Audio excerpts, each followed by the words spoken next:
अल्लाह ताला के फज़ल करम से इस नाचीज़ को भी क्लीन चिट मिली। अब मियाँ साहब इंशाअल्लाह अक्टूबर में मुशावरत के बाद तय हुआ कि पाकिस्तान आएंगे और इंशाअल्लाह इलेक्शन कैंपेन को इंशाअल्लाह लीड। मियां साहब 2017 का जो पाकिस्तान है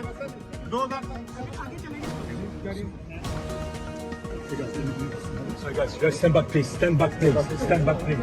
Yes, sir. Stand back.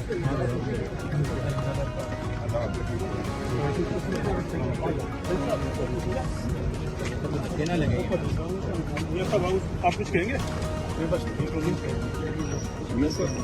वो पाकिस्तान के सियासी और माशी मामलात और बाकी चीज़ों में इतनी वो मुतफक्र हैं, और मैं समझता हूँ कि सारे पाकिस्तानी जितने भी हमारे एक्सपैट्रिएट पाकिस्तानी डियास्पोरा इतना है हमारा, वो पाकिस्तानी के साथ उनकी दिन की धड़कनें होती हैं। हम तो चाहते हैं कि न सिर्फ उनको आके वोट दिया जाए, और बल्कि उनको असेंबलियों में आने की भी जो है बिल्कुल आईनी कदगन जो है उसको दूर होना चाहिए, ख़त्म होना चाहिए। और जब वो इतना हमारे फॉरेन रेमिटेंसेस में इतना ज़्यादा पाकिस्तान को वो सपोर्टिव होते हैं, और उनको आपके मुरानी भी होना चाहिए, कोई मिनिस्टर बने या कोई प्राइम मिनिस्टर बने, क्यों कर उनको जो है ये अब नहीं होना चाहिए पाकिस्तान के साथ जब इतना उनकी मोहब्बत है।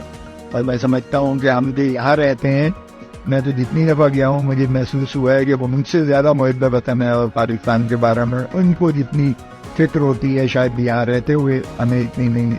वो जो हम वक्त जो है मेहनत करते हैं, वो अपना यहाँ पाकिस्तान पैसा बेचते हैं, और बदकिस्मती से यहाँ उनके जो मसाइल होते हैं, उनको जो मुकदमाबाजी होती है, उनकी जो साथ जो फ्रॉड धोखा होता है, उसकी भी कोई कमाल को जो है यहाँ हुकूमत कोई ऐसा मैकेनिज्म नहीं है कि उनको इंसाफ मिल सके।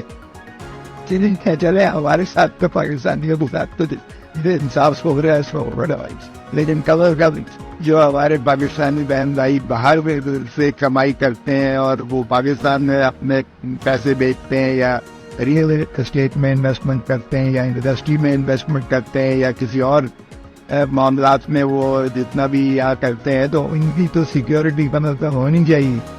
और फिर हमने ये भी देखा कि उनके मसाइल जो फैमिली डिस्प्यूट्स होती हैं, बच्चों के डिस्प्यूट्स होते हैं, माँ बाप के दरमियान में जब कोई डिफरेंस होता है, उसमें भी हमने देखा कि उनको काफ़ी मसाइल आते हैं, और वो भी उनकी